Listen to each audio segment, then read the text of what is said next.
welcome everybody to the second webinar of the Tangent TV series that we're doing now.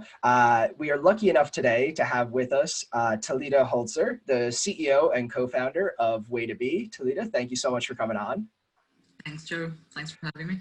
Amazing. So just a brief intro, WaytoB is an integrated smartphone and smartwatch solution to enable people with higher support needs to get from A to B independently while providing peace of mind to loved ones. I have known Talita for it's been 2 years now, I think, since we first met. And I've been lucky enough to see a bit of your journey in developing WaytoB, and you're now very successful with it. It's going pretty well from my understanding.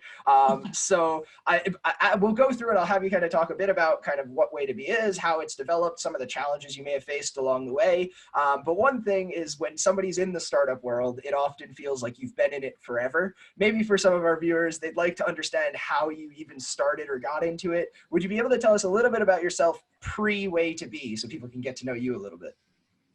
No, I don't remember, Joe. I have no idea what that was like. No, yeah, I mean, so I'm originally from Brazil and I studied manufacturing engineering there. And I actually came to Ireland to study. So I was doing, initially it was supposed to be just 1 year and I've been here for 5 years. But yeah, I came to study for 1 year in Trinity College. I was doing engineering with management here. And that's really when the idea for WaytoB came about. So I won't get into that right now because I think you're going to ask me about it. But yeah, after that year, I went back to Brazil, finished my studies, started working at a consultancy, management consultancy firm, which was interesting. I learned a lot. It was definitely good to have that experience before I started my own business, because we were basically dealing with clients who made enough mistakes to come to us and hire us to help them solve them. So it was good for me to know like what not to do and how to address those mistakes. But then after about a year working at that company, I kept in touch with Robbie, my co-founder. Well, he wasn't my co-founder at the time, but he was my colleague. We were working on WaytoB as a student project back then. So we kept in touch with our professor as well, and we were able to get a research grant from Trinity to keep working on it. So that's when I left my job, never looked back, came to Ireland, and that whole journey with WaytoB really started. That's awesome. So that's kind of where it started in a sense. Maybe you could tell us a little bit more about the kind of like the origin story then. So like, how did you and Robbie come together? You said it was a student project, but how did that start? What was the impetus for WaytoB? Yeah, so it was part of a module called Innovation in Product Development. So basically we were given a challenge and we could come up with really anything, a product or service. And the challenge was to help integrate people with intellectual disabilities into society. So it was extremely broad. We were thinking about like a social network. We were thinking about a lot of things. But the whole point of the module was to involve the users in the design process. So like user-centric design or design thinking, whatever you prefer to call it. So we spoke to dozens of families at the time, social workers, teachers. We went to a bunch of schools in Ireland and Northern Ireland to really understand what the problem was. And not being able to travel independently was the one kind of recurring issue. Almost every interview we had, it came from the guys themselves who had a disability, but also from parents, from teachers. They were all saying, look, if they can't travel independently, they can't access education, employment, they can't have like an active social life. So that's what we decided to address. And at the time, we just created a very rough prototype. You know how it goes in university, you just create what you have, what you need to. None of us were coders at the time. Robbie went to do a master's on software engineering because of it. But we weren't really coders at the time, so we created a rough prototype, but it was enough to show the experience. And we presented it at what was called the Expo at the time. It was in Trinity, and a bunch of families that we interviewed came to the Expo and tested our prototype. And the feedback was, this could change my kid's life, like please keep going. So that's why we were like, it was really hard to let that go. After that, we were very passionate about solving the problem. So it really stopped being about getting good grades, and it started being about, let's make this happen. We are in a position to change some lives here, so let's do it. That's amazing. It's so powerful when it comes from a place of like, you know, you're solving a real problem for real people, and Exactly. you're able to speak to them even, and then it evolved from there.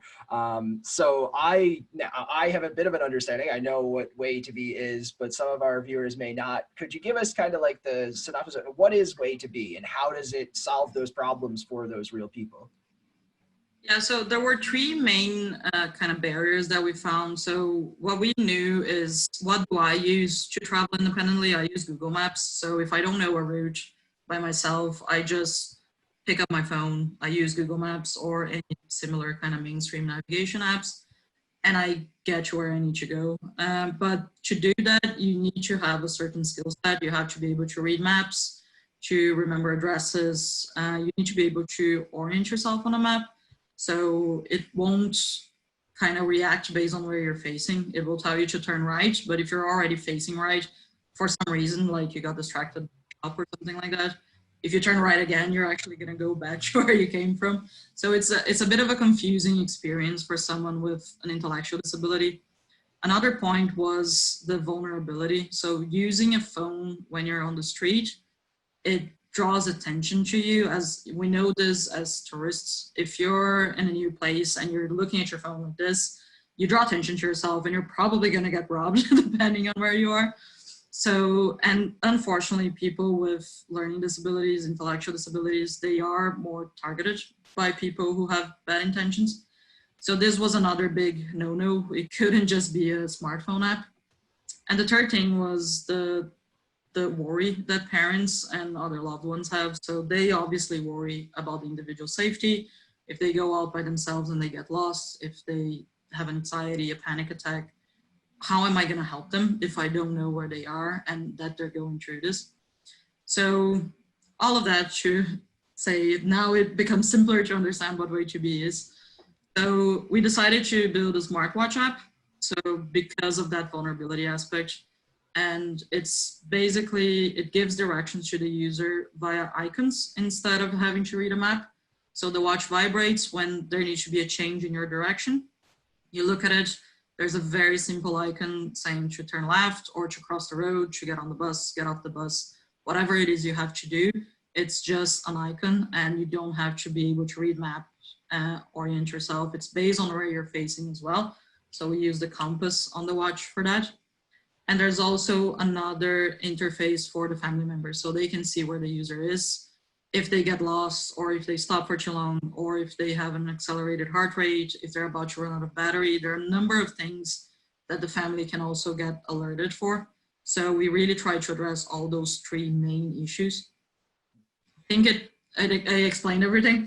Oh, absolutely. Yeah, that's amazing. And that's kind of like brings together the understanding of like how this bit of technology and this application is able to actually change the lifestyle of the people who you'd be servicing. And it's amazing to hear that it's gone from kind of a student project all the way to kind of being a social enterprise that's embedded in the Dublin ecosystem. I'm hearing about you guys all the time.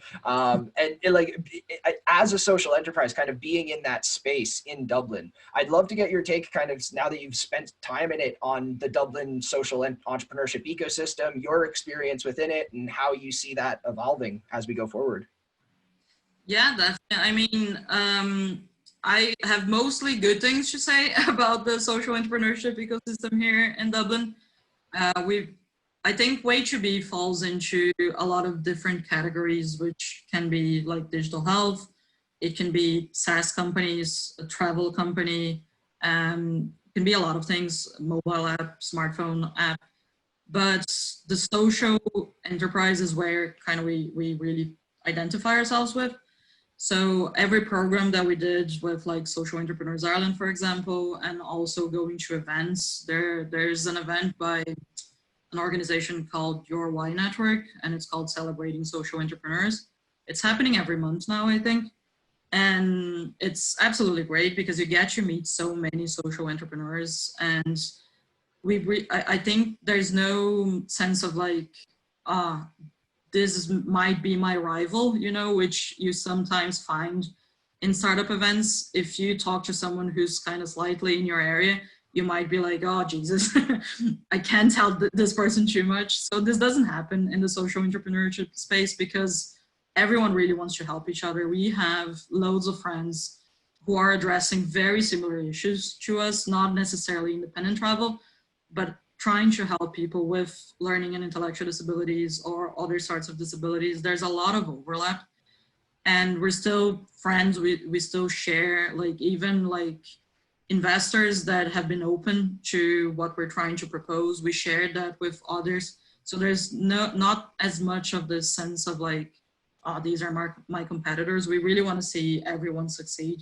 And I think we just feel better in this environment than in a more competitive environment. So it's a really good ecosystem.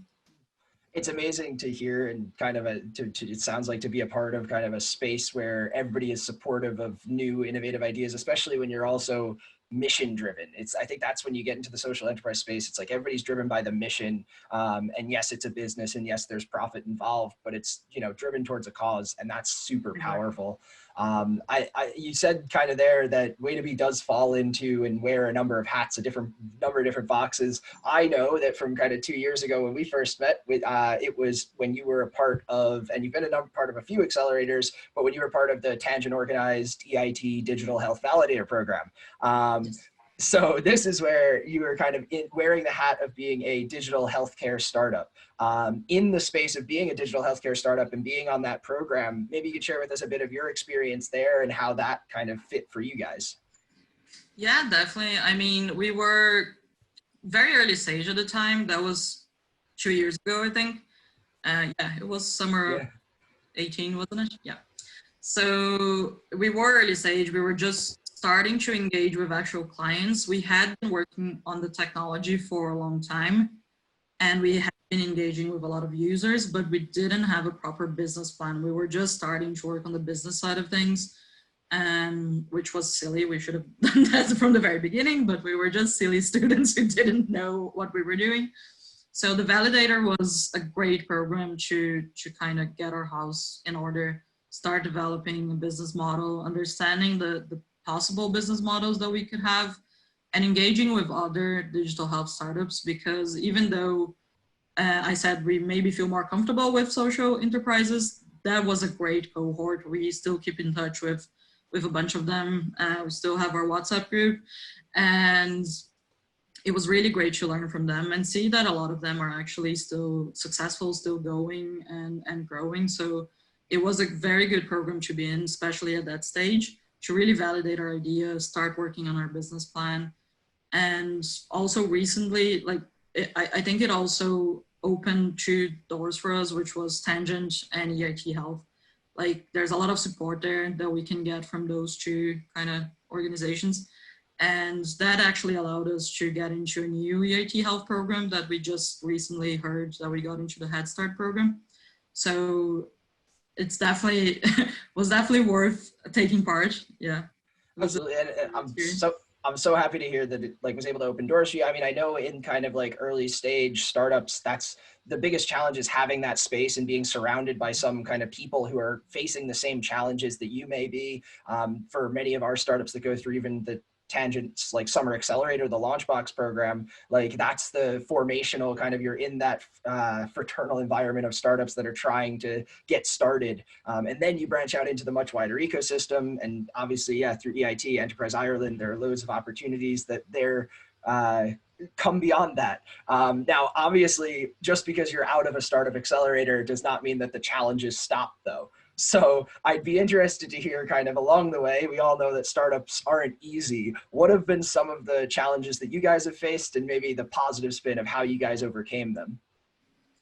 Yeah, sure. I think I'll keep myself on the theme of social enterprises. I said the good things, now I'm going to say the bad things.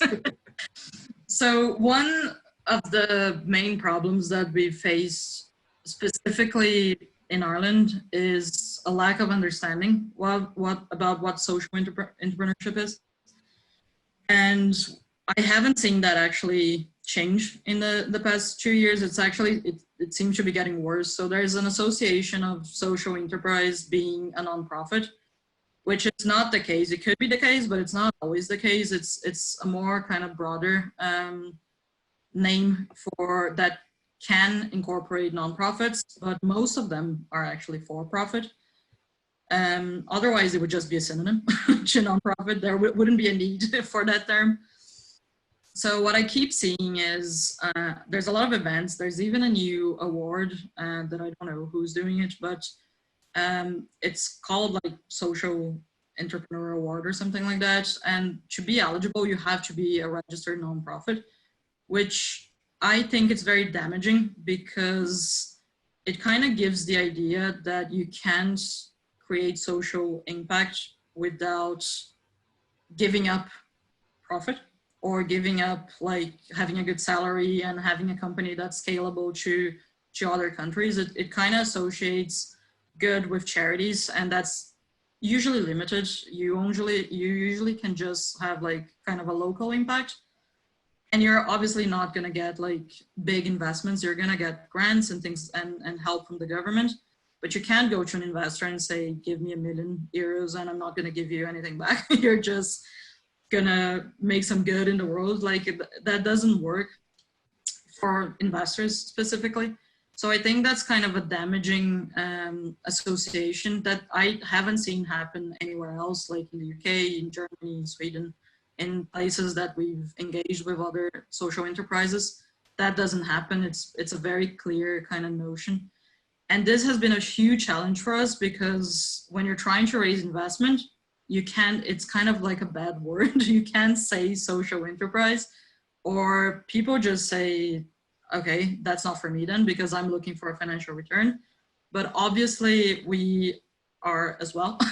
We are a for-profit company, and there's a huge, like we're addressing a big problem that causes, that creates a problem for especially local authorities that cost them a lot of money. Like, in the UK, just last year, they spent £744 million taking kids with special needs to school. And they could be taking public transport if they were trained to do so with an app like WaytoB. So it is a massive problem. There is a financial return, definitely. But when you say social enterprise here in Ireland, it seems like just a few people understand it. And the first investor we spoke to who actually seemed to understand it was an American investor. And that's when we started to see like, oh, she didn't get kind of scared about the word. So maybe it's an Irish thing. And so we had to change the way we present ourselves, which shouldn't be the case. People should just understand that a social enterprise is a for-profit, can be a for-profit company, but it's just mainly focused on the social impact, which a lot of research shows that actually brings a higher financial return. So social enterprises usually perform better than other companies, probably because we have a mission that drives us and we're not just about making money. Absolutely. It's interesting how having kind of a space categorized in a certain way can bias anybody who's coming into it. Like somebody who is maybe even at an early stage making that determination, am I going to go with being a social enterprise and solve a real problem that's going to have real impact in the world? Or am I going to go the route of a standard kind of limited company corporation, for profit, say all the right words? It must be challenging kind of facing those two sides of the coin, and where do you go with that? Because at the end of the day, it is about the mission, but the mission can be accomplished if it can scale. So I'd be right there with you on the passion trait of hoping to change the stigma around social enterprises. Here's hoping that we can. I know that like there are loads of challenges that startups face, even beyond that, and kind of I would be remiss at this time if we didn't at least touch on the COVID crisis and how that it's impacted every startup I've spoken to has been impacted in some way, shape, or form. I'd be interested to hear kind of how it's affected WaytoB and how you guys are kind of preparing for kind of the coming back out of this lockdown. Yeah, definitely. I mean, like you said, COVID has impacted, I suppose, every company in the world. In our case, it has been very challenging. We are kind of one of the hats we wear is travel tech, which is one of the sectors that has been the most affected. Our mission is to provide social inclusion when everyone is talking about social distancing. So it's really, really hard to sell that idea, that vision, when you can't, like for the past 3 months, we haven't been able to even get out of the house.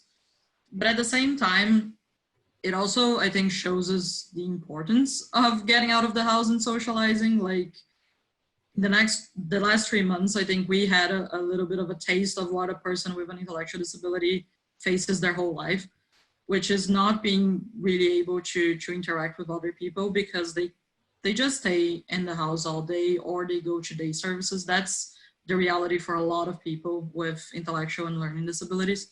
And they go to day services to interact with other people with intellectual disabilities, and that's once or twice a week. So that's not really the same as having like a full life, which everyone deserves, obviously. But going back to your question, so it did really affect us. Basically everything stopped, and we had a bunch of sales lined up that are obviously not happening right now. They're still interested, but they're saying these are to like uncertain times, so come back like in a month and we'll talk again. So what we're doing is we're using that time to really prepare ourselves to the new normal after COVID. And so there are a few things that we're implementing on the app. One is public transport is going to change, has changed a lot. So if you think about it, if you get on the bus today, there's going to be a limit on where you can sit. You're going to have to wear a mask. You have to remember to wash your hands before you leave and when you arrive, not touch everything on the bus. There are a lot of guidelines that can be very overwhelming, especially for someone with an intellectual disability or social anxiety. So we're trying to break that down in a way that's simpler, easy to understand, and doesn't overwhelm the person as like, oh, I have to remember those 10 things every time I leave my house. So we're trying to incorporate that into the app and just make it safer for everyone as they go back to their lives. Another thing is exercise, getting out of the house during lockdown. So I think it's very easy to fall into a routine. I know I have in the beginning of the lockdown that I didn't leave the house for like a week. I was going to the supermarket maybe, but that was it. And you can't do that. It's not good for your physical health. It's not good for your mental health. So we've been encouraging users to like go out, go for a walk, go for a run. And this is something that we can easily do with our app because we can just put in a quick route around the block, something simple, but that they can go out and just breathe some fresh air. And there's a third thing that we're doing, which is a big problem that is happening right now is, so local authorities, usually they train people on how to travel independently, and that's where we're trying to help. But this is usually, obviously, in-person training. So the trainer goes to the person's house or school and spends like an hour with them, training them on how to cross the road, how to get on the bus, get off the bus, things like that. That obviously can't happen right now because you need social distancing. Could be dangerous to do that. So we're developing a kind of indoor training. We're thinking of using virtual reality. We're not sure yet. Hopefully that will really help people get a sense of feel like they're outdoors when they're in the safety of their own homes.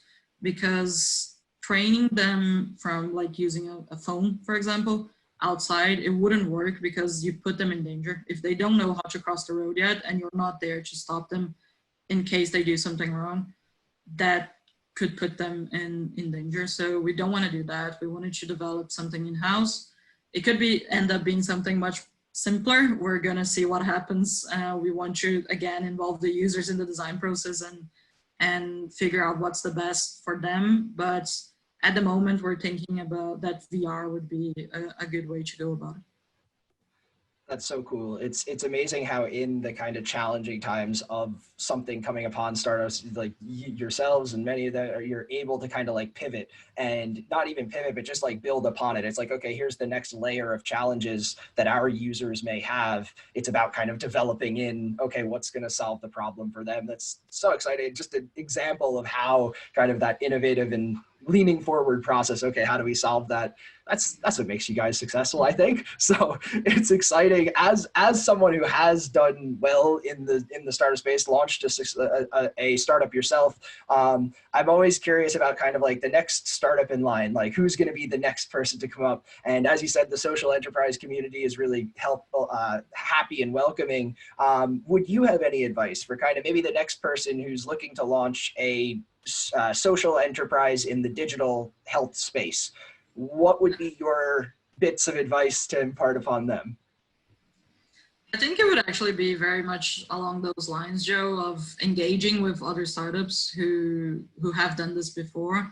I think one thing that a lot of startups at early stage do, and I think it's not wrong, but it's not enough, is they go after companies that are very successful in their area and that have been like successful for 10, 20 years. And they try to ask for feedback and try to ask for advice. And they're going to get very good advice, but that's not necessarily relatable because that person doesn't remember what they were doing 10 years ago and what their struggles were. And we found that we got a lot of more helpful advice when we're talking to someone who's just maybe 6 months or 1 year ahead of us. And I think I wish I knew that in the early days. And so this is a piece of advice that I really like to give early stage startups. So engage with other startups in your area, but also like not only the super successful ones, maybe just the ones that are a few months ahead of you. And that could be us. So if you want to talk to me, I would definitely like grab a cup of coffee and have a chat. That's awesome. It's amazing to be like, creating that community. And it's like you said, for yourself, even with the digital validator program, having that community of other startups who are roughly in the same area as you can be so formational. Well, Talita, like, I am so happy that you came on today. My last question for you before we kind of like send everybody off to continue the rest of their days. What is next for WaytoB? So what are you guys working on now? What's coming next? And even for anybody who's like interested in WaytoB and finding out more, where can they go? Yeah, so what's next is really preparing for the new normal that is coming. So we are implementing those new features and we're hoping to launch them as soon as possible so we can have more impact and really help people get integrated back into society.